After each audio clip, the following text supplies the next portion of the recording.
Entonces Jesús les dijo de nuevo: yo me voy y me buscarán, y ustedes morirán en su pecado. A donde yo voy ustedes no pueden ir, dijo el Señor Jesús. El versículo 22, la palabra del Señor dice en el escrito del apóstol Juan: por eso los judíos decían: ¿acaso se va a suicidar? Puesto que dice: a donde voy ustedes no pueden ir. Versículo 23, y Jesús les decía: ustedes son de abajo, yo soy de arriba. Ustedes son de este mundo, yo no soy de este mundo. Versículo 24, por eso les dije que morirán en sus pecados, porque si no creen que yo soy, morirán en sus pecados. ¿Tú quién eres?, le preguntaron. Jesús contestó: ¿Quién les he dicho desde el principio? Tengo mucho que decir y juzgar de ustedes, pero aquel que me envió es veraz, y yo las cosas que oí de él, estas digo al mundo. Ellos no comprendieron que les hablaba del Padre. Por eso Jesús les dijo: cuando ustedes levanten al Hijo del Hombre, entonces sabrán que yo soy y que no hago nada por mi cuenta, sino que hablo estas cosas como el Padre me enseñó. Y aquel que me envió está conmigo, no me ha dejado solo, porque yo siempre hago lo que le agrada. Al hablar estas cosas, muchos creyeron en él. Mis hermanos, esta es la palabra de Dios. Y quiero que oremos al Señor, para que así como en el final de esta historia, el texto dice: muchos creyeron en él. Y sabemos que la palabra creer a la que está haciendo alusión el apóstol Juan no es el creer que muchas personas tienen, mis hermanos. Hay una iglesia católica cerca a mi casa y yo todos los domingos vengo. Y tengo que pasar por ahí. Y este domingo veo que hay mucha más gente en la iglesia. Y muchas veces ese creer está basado en algo que es bueno y es tradicional. Muchas de las iglesias, aún cristianas, tienen mucho más fieles en Semana Santa. Pero lo que quiero decir con esto es que el creer del que está mencionando aquí el apóstol Juan no es un creer de tradición. Es un creer que está fundamentado en realmente estar dispuestos a seguir a Jesús como lo que Él es. Y necesitamos orar para que eso suceda en nuestra vida, porque el fundamento de la fe está basado en que el Dios al que nosotros adoramos se reveló en Cristo y resucitó, mis hermanos. Es Él el que vino y se levantó de la muerte, y por lo tanto nuestra fe no es una fe vana, no es una fe en la cual nosotros tengamos duda de en quién creemos, sino es una fe viva, porque el objeto de nuestra fe reina y está vivo para siempre, porque venció la muerte. Y eso cambia mucho lo que somos, mis hermanos. Vamos a orar para que estas implicaciones puedan venir a nosotros a la luz de su palabra. Señor, gracias por tu palabra. Gracias por tu preciosa obra, Señor nuestro. Gracias porque viniste a solucionar el problema que había entre nosotros y tu gran nombre y tu gran reino. Establecimos nuestro propio reino rodeados de pecado y egoísmo, Señor, frente a ti. Pero tú, por tu gracia y tu benevolencia, viniste a morir por nuestros deseos más oscuros. Y aún recibiendo toda la ira del Padre por nuestros pecados, la muerte no te contuvo, Señor. Te entregaste. No te mataron, tú te entregaste para morir por nosotros, pero también para mostrar tu poder de victoria sobre la muerte. El enemigo que ningún hombre ha podido vencer ha sido vencido fácilmente por ti. Venciste la muerte, venciste el infierno, venciste los pecados, para que hoy nosotros podamos ser libres y vivir para tu gloria. Señor, ayúdanos a entender la dimensión de lo que esto implica, Dios. Amén. Mis hermanos, un reconocido escritor, León Tolstoy, decía en una de sus reflexiones llamada Mi Confesión, él decía: mi intrigante que con 50 años me puso al borde del suicidio. Era simple y yacía en el alma humana, una cuestión que es necesario resolver para poder vivir. Era una pregunta con múltiples interrogantes. ¿Qué pasará con lo que haga hoy o mañana? ¿Qué será de mi vida? ¿Por qué y para qué vivir? ¿Qué sentido tienen los deseos y qué razones hay para hacer las cosas? En definitiva, hay algo en mi vida que la muerte no vaya a desbaratar. Mis hermanos, este sinsabor de la vida que expresaba Tolstoy, conocido escritor, es el sinsabor que todos los seres humanos podemos llegar a tener cuando no entendemos que Dios supera la vida misma terrenal y que hay propósitos más allá de la muerte. Y por eso, aunque no vamos a leer y estudiar este pasaje, quiero recordarles uno de los pensamientos que Dios mismo nos transmitió a través del apóstol Pablo en 1 Corintios 15, del 3 al 6.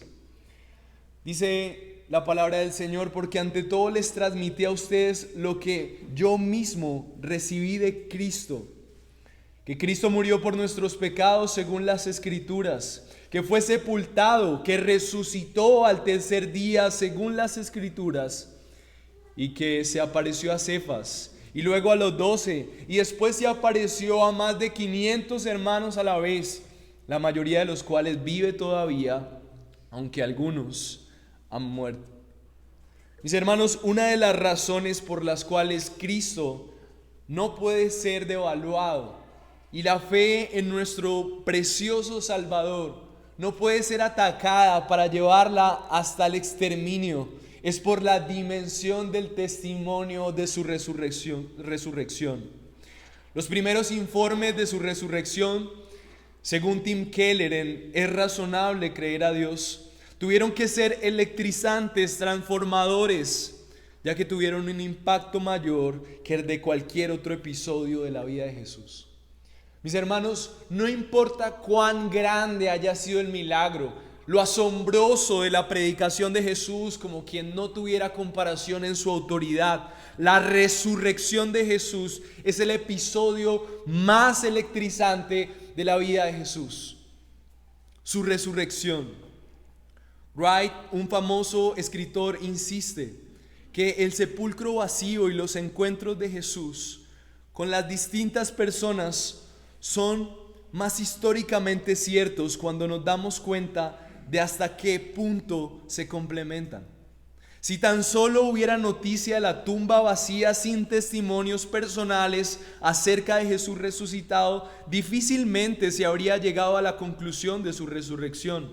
Lo más fácil y lo lógico habría sido pensar que el cuerpo había sido robado, y lo mismo sucedería de haber producido encuentros sin un sepulcro vacío. Las dos realidades que aumentan esa credibilidad es el sepulcro vacío y la revelación de las personas que le vieron después de su muerte. Nadie en Jerusalén había creído lo que predicaban si el sepulcro hubiera seguido intacto. Los escépticos habrían enseguida mostrado el cuerpo sin vida de Jesús crucificado, y por otra parte Pablo no habría puesto por escrito y en documento público algo que no fuera cierto, teniendo en cuenta lo fácil que habría sido dejarlo en ridículo. Nosotros no podemos permitirnos el lujo de calificar el relato de la resurrección como ficticio o fabricado con posterioridad a los hechos de la resurrección. Con independencia de lo sucedido, la tumba de Jesús tuvo que estar realmente vacía y cientos de testigos tuvieron que haber visto a Jesús resucitado. Mis hermanos, lo que enseñaban las personas que predicaban a Jesús demandaba que ellos sacrificaran aún de su vida y su testimonio como personas cuerdas. No era bien visto para una sociedad gobernada por una cultura griega que las personas celebraran del retorno de un muerto a la vida. Para los griegos no era bueno el cuerpo terrenal, Para los griegos era una celebración, el paso del espíritu a un mundo mucho más especial, el mundo espiritual. Pero estos hombres atestiguaron muy cerca de los acontecimientos de la crucifixión la vida de un Salvador viviente, y cientos de personas pudieron verlo. Cientos de personas creyeron mucho más en Jesús después de su resurrección que aún en su ministerio. Así que el propósito que yo tengo para el día de hoy con esta enseñanza es que tú puedas orar para entender que el Salvador levantado en la cruz debe ser tu motivación en todo lo que haces. Que puedas entender que el Salvador levantado en una cruz y resucitado sea la motivación de toda tu vida. Si Cristo está vivo, mis hermanos, si sus ojos de fuego hoy nos están mirando, sentado en su trono, lo que más importa es hoy cómo nosotros vivimos respondiendo a esa realidad de un Dios que se encarnó, que murió, pero que venció la muerte para liberarte a ti y a mí. Y es por eso que quiero que resumamos la enseñanza de hoy en 3 puntos. He denominado la enseñanza de hoy, así como se los compartimos, no solamente una enseñanza que tiene enfoque en lo que tiene que ver con la resurrección, sino con lo que implica esa resurrección, lo que implica que nosotros podamos disfrutar de conocer a un Dios vivo. La resurrección, mis hermanos, es la exaltación del Rey y producto de eso, una fe sólida de aquellos que creen en ese Rey. La exaltación del Rey y una fe sólida es lo que he denominado para este tiempo, y vamos a verlo en 3 puntos. El primer punto vamos a verlo desde el versículo 21 al 26, y vamos a ver que los hombres de este mundo morirán en sus pecados si no creen. Y eso tiene mucho que ver con nosotros.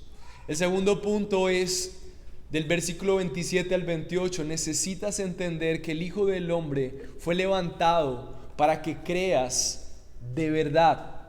Y el tercer punto será: el que cree hará lo que Él le agrada, y muchos creerán a través de Él. Mis hermanos, la resurrección de Cristo y creer en ella tiene implicaciones prácticas. Así que necesitamos, mientras escuchamos esto, orar para entender que el Salvador levantado en la cruz y resucitado sea tu motivación para toda tu vida. El primer punto, entonces, denominado los hombres de este mundo morirán en sus pecados si no creen, nos ayuda a entender algunas de las características de aquellos que no creían en ese tiempo en el que Jesús predicaba acerca de su salvación. Y cómo nosotros podemos afirmarnos como aquel pueblo que sí cree. El versículo 21 al 26 dice la palabra del Señor para recordar esta enseñanza. Entonces Jesús les dijo de nuevo: yo me voy y me buscarán, y ustedes morirán en su pecado. A donde voy ustedes no pueden ir. Por eso los judíos decían: ¿acaso se va a suicidar? Puesto que dice: a donde yo voy ustedes no pueden ir.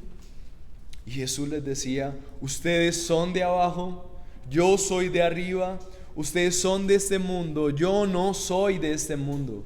Por eso les dije que morirán en sus pecados, porque si no creen que yo soy, morirán en sus pecados. ¿Tú quién eres?, le preguntaron. Jesús les contestó: ¿qué les he estado diciendo desde el principio? Tengo mucho que decir y juzgar de ustedes, pero aquel que me envió es veraz, y yo las cosas que oí de él, estas digo al mundo. La palabra del Señor en este texto nos recuerda lo primero que dice el versículo 21, dice Jesús, en la narrativa del apóstol Juan, diciendo: yo me voy.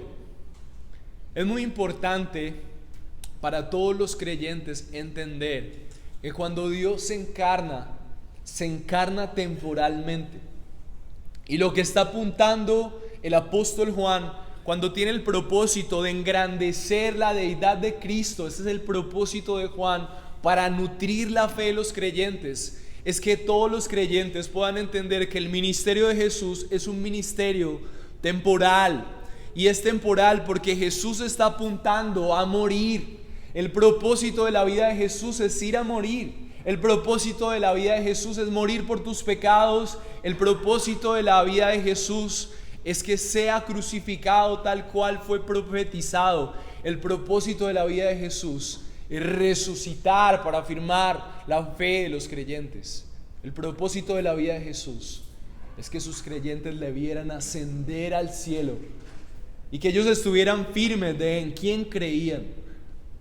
Mis hermanos, pero los fariseos a los cuales Jesús predicaba en este contexto no podían entender qué significaba esta expresión con la que Él se dirigía a ellos diciendo: yo me voy. Ellos no podían entender, pero Jesús decía: ustedes morirán en su pecado, a donde yo voy ustedes no pueden ir. Porque Jesús se estaba refiriendo a un lugar diferente, a un lugar que ningún ser humano sobre este plano tiene acceso si no es por Él mismo, que puede llevarle, producto de su obra salvadora, producto de su regeneración.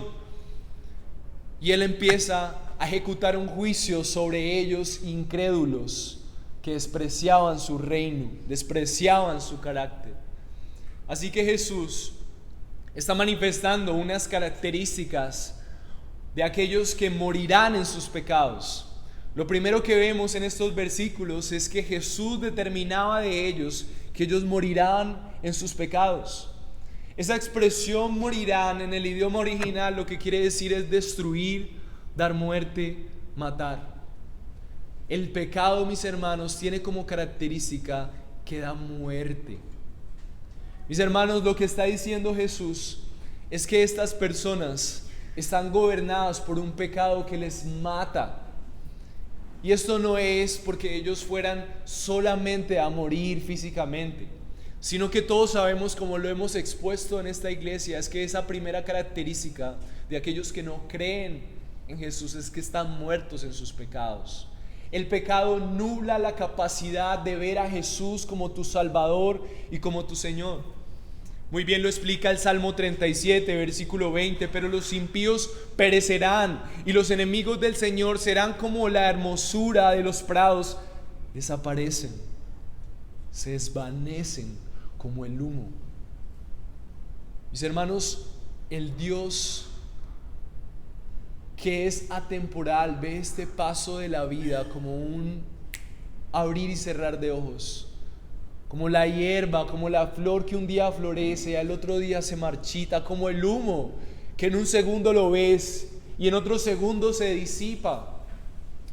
Y esa es la característica de aquellos que en sus pecados no han confiado en Jesús como su Salvador, no le reconocen como su Señor y su Dios. Su vida será una vida que perecerá, que se desvanece como el humo, que desaparecerá de lo que realmente significa la vida. Así que la primera característica de esas personas son personas que están muertas en sus pecados. Efesios 2 nos muestra que esas características son personas a las cuales sus pecados les gobiernan. Las corrientes de este mundo los llevan. Sus vidas son gobernadas por sus deseos, no por Dios, no por Jesús su Salvador. Otra característica es la incapacidad espiritual. Lo que dice este texto, el texto en el versículo 21. Dice el Señor Jesús: a donde yo voy ustedes no pueden ir. La segunda característica es una incapacidad espiritual. Cuando Jesús expresa ustedes no pueden ir, es porque ellos no tienen la capacidad espiritual para seguir a Jesús como su Dios y su Salvador. Esas personas que están muertas en pecado, su espíritu está muerto y por lo tanto no pueden reconocer al que gobierna el mundo espiritual para bien, que es Cristo mismo, Señor nuestro. El Salmo 73, 18 dice: ciertamente tú los pones en lugares resbaladizos, los arrojas a la destrucción.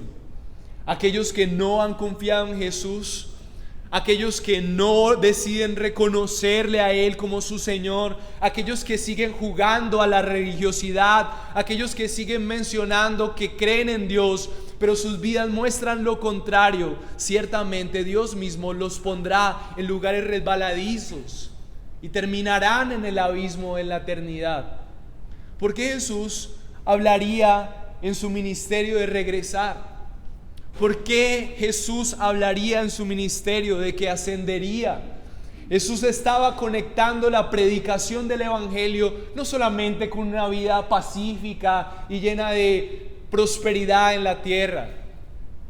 Jesús quería, mis hermanos, que todos los que escucharan de su predicación conectaran ese mensaje de salvación con la oportunidad de ser parte del reino de los cielos, de su regreso como rey.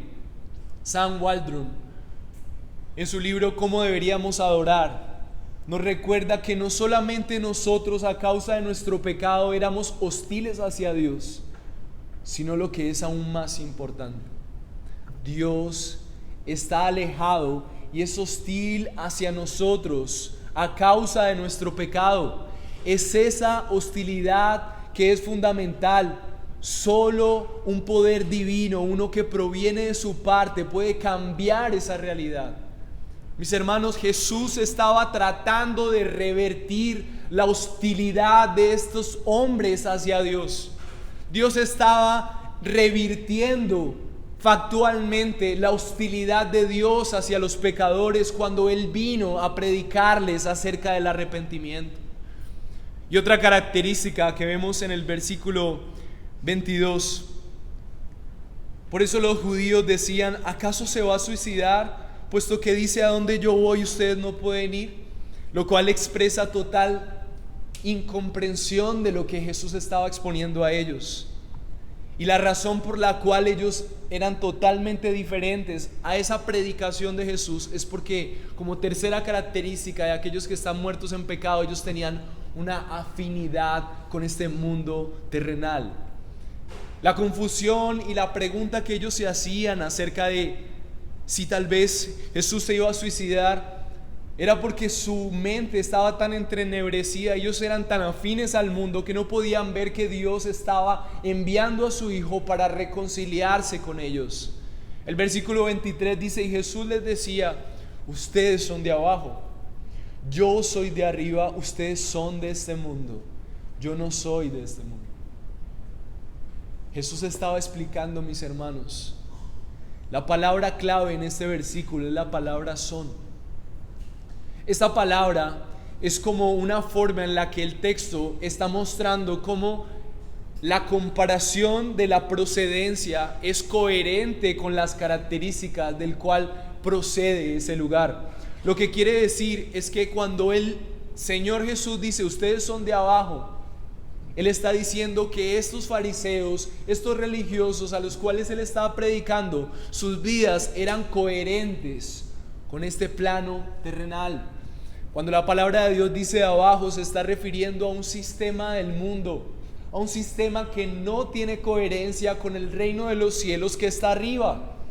Y por eso Jesús mismo está haciendo una comparación entre los que decían ser líderes religiosos de este mundo y su propia vida. Y Él estaba diciendo que aún ellos que manifestaban ser esos líderes, sus vidas eran una muestra de cómo ellos eran coherentes con este plano terrenal. Mis hermanos, y eso tiene todo que ver contigo y conmigo. No importa mucho si tú eres fiel a ir a un lugar religioso, no importa mucho cuántas buenas obras tú hagas. Jesús estaba expresándole a estas personas, confrontándolos, que su vida era una evidencia de su procedencia.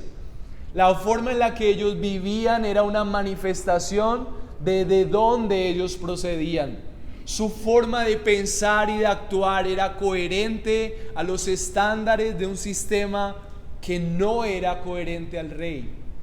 Mis hermanos, muchos creyentes dicen ser espirituales por ir a un lugar, por hacer cosas buenas, pero en realidad lo que gobierna sus vidas y sus motivaciones son las corrientes de este mundo, y lo que están mostrando es que son esclavos de sus deseos y de sus pecados.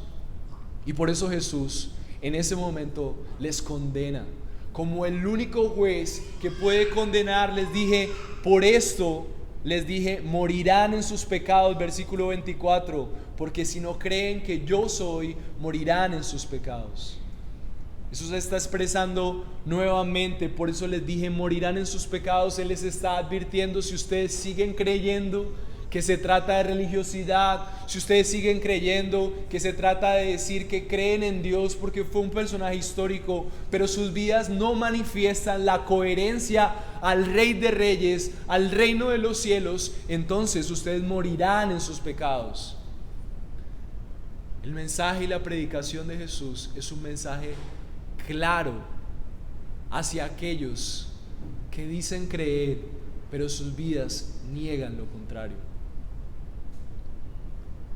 Y si tú has creído en Jesús como tu Señor y tu Salvador, y estás confiado de que tú has tenido una relación con Él, esta no es una predicación que pasa por tu lado para los inconversos. Esta es una predicación que te ayuda a evaluar qué cosas de tu vida están en conformidad a las cosas de abajo, como Jesús llamaba a las cosas a las cuales se dedicaban estos líderes religiosos. Pero cuánto más, mi hermano amado, invitado, si tú hoy ves que tu vida no es coherente al estándar del reino de los cielos, y en lugar de eso tú solamente tienes unos rituales religiosos, pero lo que gobierna tu vida aún son cosas buenas de este plano.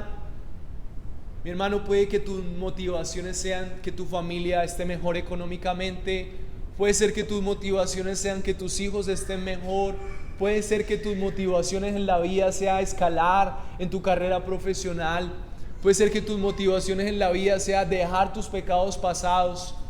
Pero mis hermanos, si sus motivaciones no están enfocadas en creer en Jesús como su Señor y su Salvador, entonces su sistema en la vida está enfocado en las cosas de abajo, y lo que dice Jesús a este tipo de personas es que morirán en sus pecados.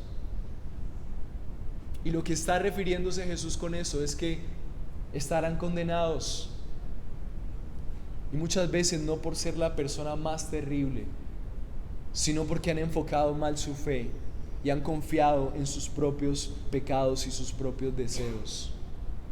Mis hermanos, la predicación de Jesús era fuerte y clara alrededor de esto, porque era sumamente serio morir en el pecado, porque una vez que una persona muera en su propio pecado, ya no hay esperanza, ya no hay oportunidad para arrepentimiento. Por esta razón, los maestros judíos exhortaban a quienes eran ejecutados a que confesaran sus pecados y creyeran en su muerte, aquel que los expiaría.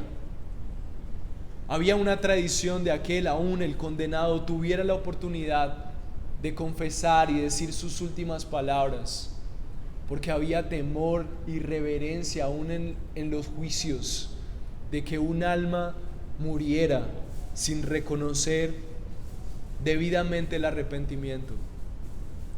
Pero Juan está expresando cómo Jesús mismo está haciendo énfasis en un arrepentimiento genuino. Mis hermanos, hay muchos entre nosotros que todavía no se han arrepentido genuinamente. Hay muchos entre nosotros que todavía dicen creer en Dios, pero no dejan que Él gobierne su vida, porque todavía su vida está liderada por este plano. Todavía su mayor deseo es la estabilidad económica. Y por eso cuando se nos dice seguir a Jesús, entonces nosotros temblamos ante la posibilidad de renunciar a nuestro compromiso con el materialismo, a nuestro compromiso con nuestros propios sueños. Pero mis hermanos, Jesús está manifestando que hay una razón por la cual vale la pena enfocarnos en confiar en las cosas de arriba, y es porque Él es el que reina, Él es el que gobierna sobre todo, Él es la verdad misma, Él es el futuro de todo lo creado. Juan 3:31 dice: el que procede de arriba está por encima de todos. El que es de arriba procede de la tierra y habla de la tierra. El que procede del cielo está sobre todos. Mis hermanos, el testimonio de la vida de Jesús es la predicación de un Dios que sabe que Él es el Rey y viene a decirte: yo reino, yo soy Dios, yo gobierno sobre todo, mi verdad es la vida misma, sígueme. Mis hermanos, pero se nos ha diluido esa verdad. y la hemos convertido en pequeñas manifestaciones religiosas. Y por eso el apóstol Juan hace énfasis en el creer. Y por si lo hemos olvidado, lo recuerdo: creer es estar dispuesto a dejar lo que sea para seguir a tu Señor, para seguir a tu Maestro. Y por eso Jesús dice: si no creen, morirán en sus pecados. No vale decir yo he creído que Jesús existe, no vale decir yo voy de vez en cuando a la iglesia, no vale decir yo ya no soy esto. Lo único que importa es estar totalmente dispuesto a reconocer que necesitas un Salvador llamado Cristo y seguirle con todo lo que tienes, porque no hay otro lugar en donde haya salvación. Juan 1:14 dice: el Verbo se hizo carne y habitó entre nosotros, y vimos su gloria, gloria como el unigénito del Padre, lleno de gracia y de verdad. Mis hermanos, es muy importante que ustedes puedan evaluar su amistad con el mundo. Santiago 4:4 es otra advertencia en la que Santiago predica acerca de aquellos que están en la iglesia pero siguen abrazando una amistad íntima con los sistemas de este mundo. Dice Santiago 4:4: oh almas adúlteras, ¿no saben que la amistad del mundo es enemistad hacia Dios? Por tanto, el que quiere ser amigo del mundo se constituye enemigo de Dios. Mis amados, esta predicación de Jesús no es una predicación dura, es una predicación llena de gracia cuando entendemos que existe el infierno. Es una predicación llena de gracia cuando entendemos que Jesús no va a volverse a encarnar para predicar de arrepentimiento. Él ya vino a rogar por arrepentimiento. Y el versículo 25 de la porción que estamos estudiando, en lugar de ver corazones dispuestos, vemos a estos fariseos diciendo: ¿tú quién eres?, le preguntaron.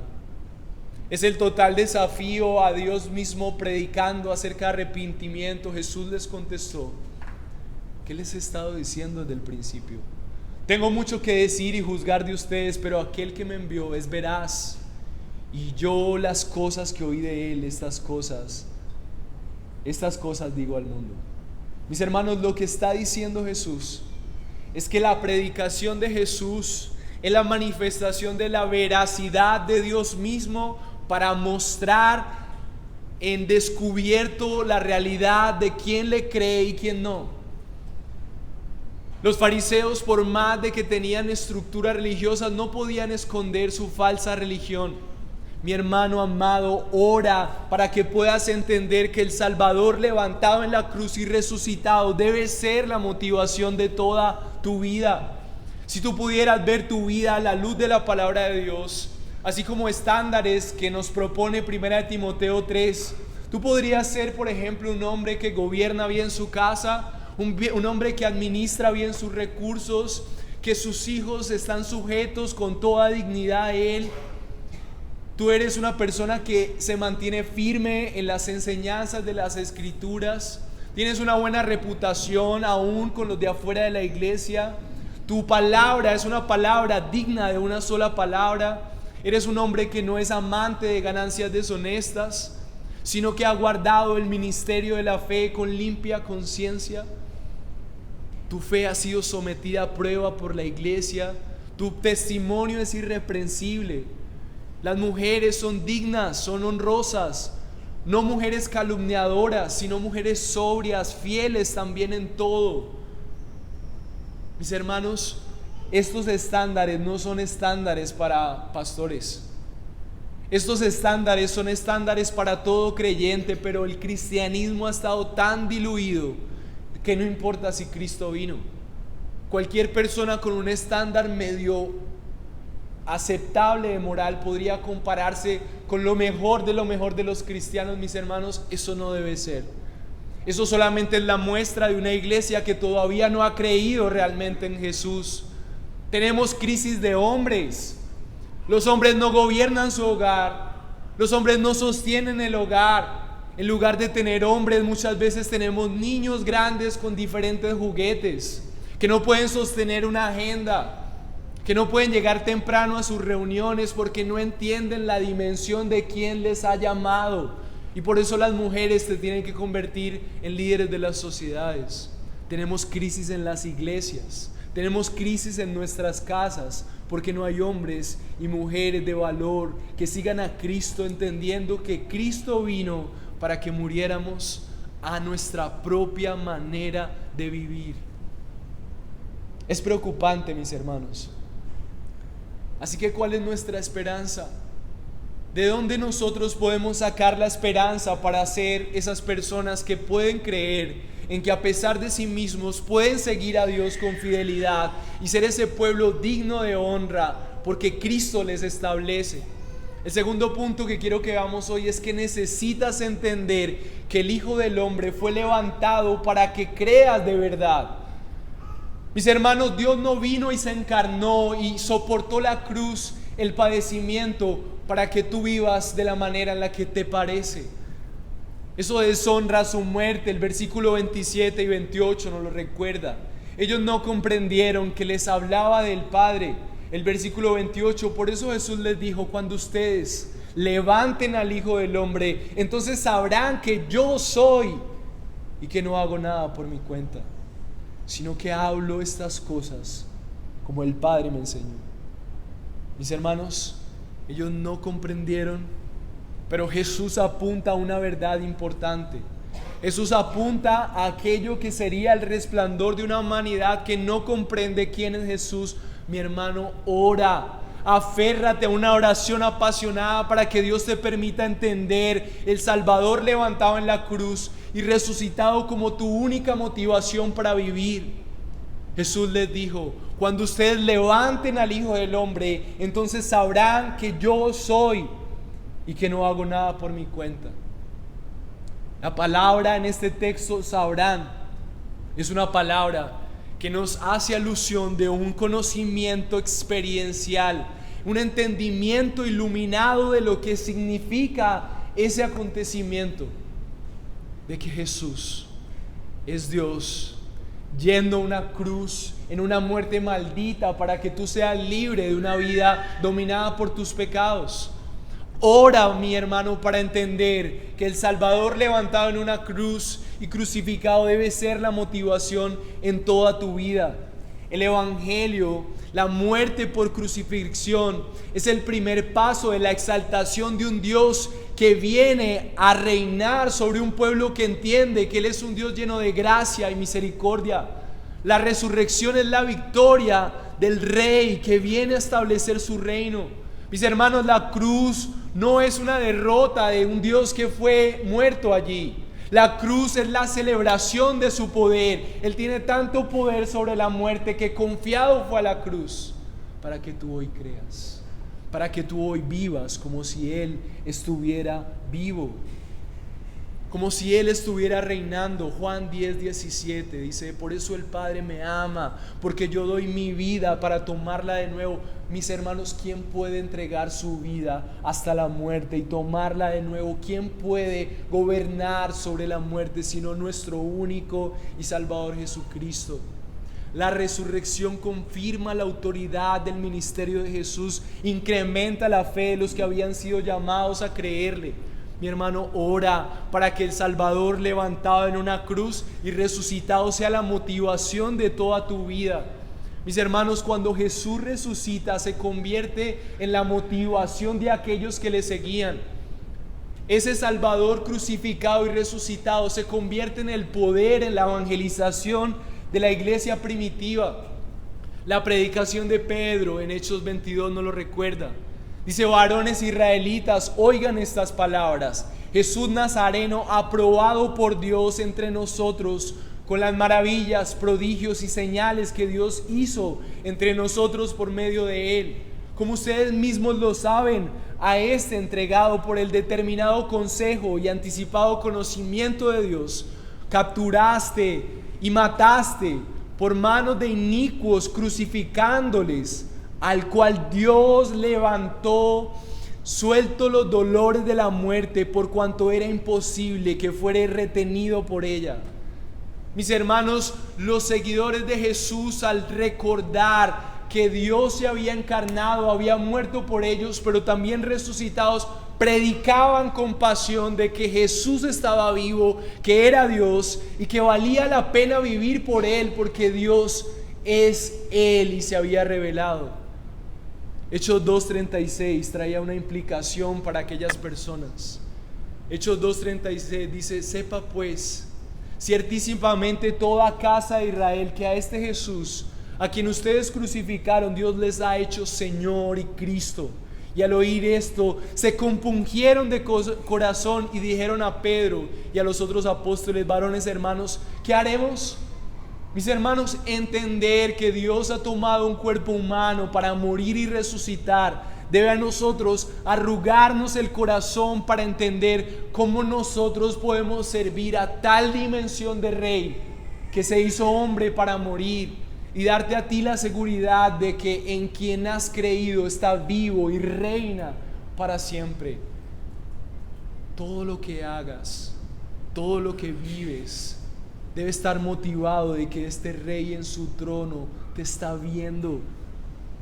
Mis hermanos, qué triste es ver creyentes que en lugar de comprometerse más con la iglesia, con la expansión del reino, están cuidando sus agendas. No vaya a ser que Dios interrumpa sus sueños terrenales. Esto solamente es la muestra de un pueblo que no entiende. El profeta Daniel, en Daniel 7:13, dice que Daniel tuvo una visión. Mis hermanos, esta es la visión que nosotros deberíamos tener de Jesús resucitado.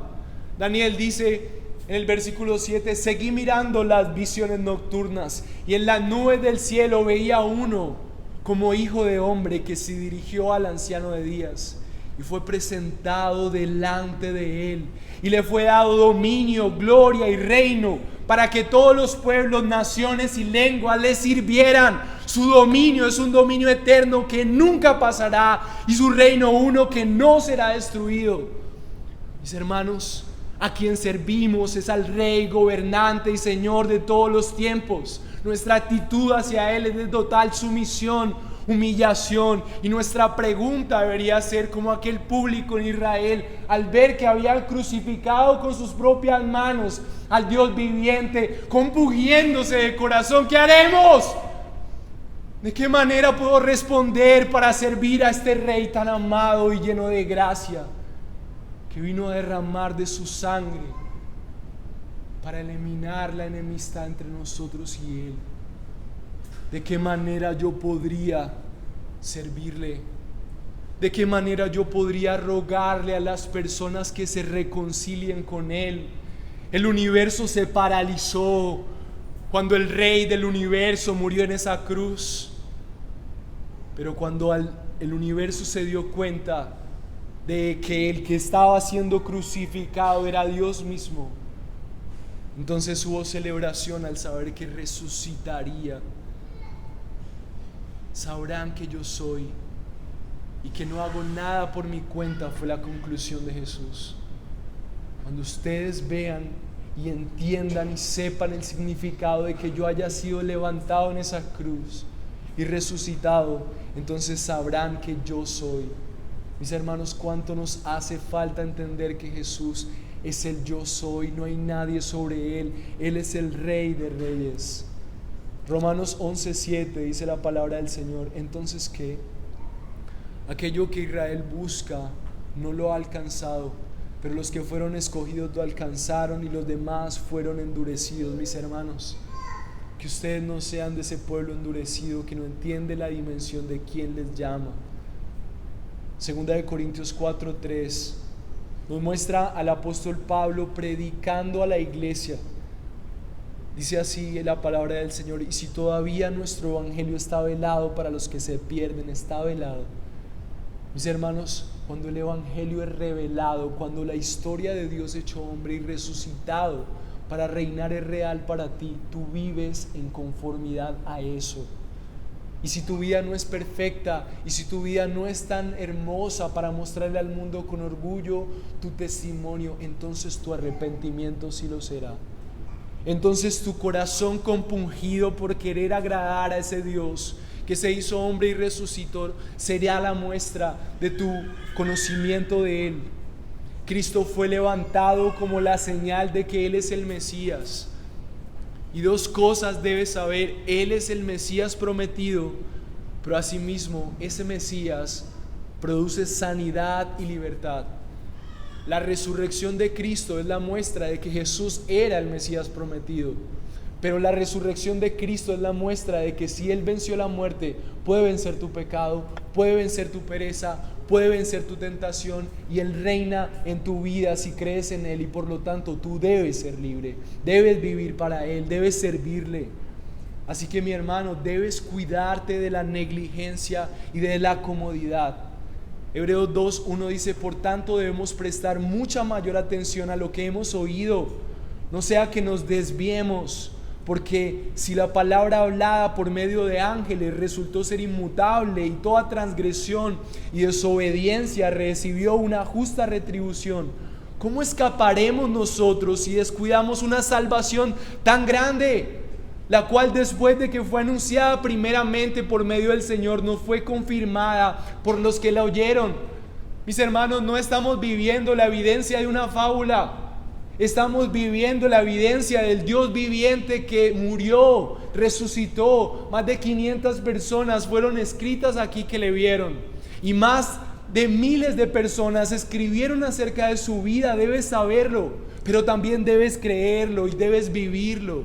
Se va a notar que tú sabes y dimensionas quién está vivo para ti, por quién vives, por la manera en la que tú engrandeces su nombre. Así que, por último, para concluir, el tercer punto es: el que cree hará lo que a Él le agrada, y muchos creerán a través de ti. Mi hermano, si tú realmente has creído en Cristo, tú harás lo que a Él le agrada, y muchos creerán a través de ti. Muchos pueden ser 5, muchos pueden ser cientos, pero si tú estás convencido de que Dios se hizo hombre y murió por los pecados de la humanidad y resucitó para reinar, esto no es cualquier historia de Netflix. Es la única historia por la que vale la pena vivir. El versículo 29 dice el Señor Jesús como un ejemplo para ti y para la iglesia hoy: aquel que me envió está conmigo, no me ha dejado solo, porque yo siempre hago lo que a Él le agrada. Mis hermanos, esto me recuerda a Mateo 28, cuando el Señor mismo promete que estará con nosotros si nosotros enseñamos a obedecer todo lo que Él nos ha mandado, haciendo discípulos. Dios prometió estar con nosotros cuando nosotros hacemos lo que a Él le agrada, y la convicción de Jesús estaba reflejada en esto: aquel que me envió está conmigo, no me ha dejado solo, porque yo siempre hago lo que a Él le agrada. Mi hermano, el Señor quiere que tú des a conocer de este Jesús resucitado, que vivas una vida coherente a Él, que no coquetees con el mundo, sino arrepentido confíes de que Él ha muerto por ti para hacerte libre. Y el versículo 30 dice: y al hablar estas cosas, muchos creyeron en Él. La predicación de Jesús, su vida, su encarnación, su muerte, su resurrección, hacía que las personas realmente confiaran en Él como el Salvador del mundo. Mi hermano, si has creído, no es para que estés más cómodo en este mundo. Si Jesús ha resucitado, no solamente es para que publiques en tus redes sociales que Él resucitó. Si Él ha resucitado, Él no ha venido para que estés cómodo en la silla de la iglesia. Tu vida debe ser como la de Cristo. Cristo marcó su historia, y tú no marcarás la historia como Jesús, porque claramente no eres Él. Pero tu vida va a ser determinante para las personas que te rodean si tú realmente has creído en tu Salvador. Se debe notar que el Señor está contigo, así como Jesús decía: el Señor está conmigo, porque yo he creído en Él. Es para que el Señor esté con nosotros haciendo lo que a Él le agrada. El hombre que necesita ser, la mujer que necesita ser, el instrumento que las personas a tu alrededor necesitan. Mi hermano y hermana, ¿cómo sabes si el Señor está contigo? En la manera en la que Dios te usa para la conversión de los perdidos. Mi hermano, una iglesia no es exitosa cuando personas de otras iglesias vienen a buscar una doctrina bíblica y reformada. Una iglesia es viva y vibrante cuando esas personas entienden la dimensión de la perdición de su familia, la perdición de sus amigos, y se apasionan por proclamar con sus vidas y con su evangelismo lo que Cristo es, Dios hecho hombre, venciendo la muerte para que tú estés seguro de quién has creído. Quiero leerles por último esta reflexión acerca de la resurrección. Mis hermanos, es un hecho histórico, pero también tiene que ver con nuestras vidas. Un famoso escritor llamado N.T. Wright dijo así: es el mensaje de la resurrección, es lo que pueda pasarle al mundo lo importante. Que las injusticias y el dolor del mundo presente han de contemplarse ahora desde la perspectiva de la justicia que acompaña a un amor que restaura. Ahora bien, si la Pascua o el día de la resurrección tan solo significa que Jesús resucitó en un sentido meramente espiritual, todo queda reducido a mi propia persona y a una nueva dimensión para mi vida espiritual y personal. Pero si por el contrario Jesucristo resucitó verdaderamente entre los muertos, el cristianismo es las buenas nuevas para un mundo entero. Las buenas noticias que reconfortarán nuestros corazones precisamente por ser más que buenas noticias. La Pascua de Resurrección significa que en un mundo en el que la injusticia, la violencia, la degradación son males endémicos, Dios no va a tolerar que eso sea así irremediablemente, sino que hará posible que colaboremos con Él en la consecución final de la victoria ya lograda por Jesús. Sin prescindirnos de la Pascua de la Resurrección, Karl Marx había tenido razón al acusar al cristianismo de ignorar los problemas del mundo material. Asimismo, la Pascua de la Resurrección, Freud tendría razón, teniendo probablemente el énfasis de calificar al cristianismo como una creencia ilusoria. Y sin la resurrección, Nietzsche habría estado en lo cierto al decir que el cristianismo era la creencia para los débiles y los pusilánimes. Mis hermanos, los discípulos no eran esto. Los discípulos eran gente con convicciones y con un deseo de ser varones firmes, dispuestos a servir a su Señor y su Salvador hasta la muerte, porque sabían a quién representaban y que valía la pena. Hombres y mujeres de hoy, si Jesús resucitó, necesitamos seguirle como si Él estuviera viéndonos y vivo. Oremos, mis hermanos.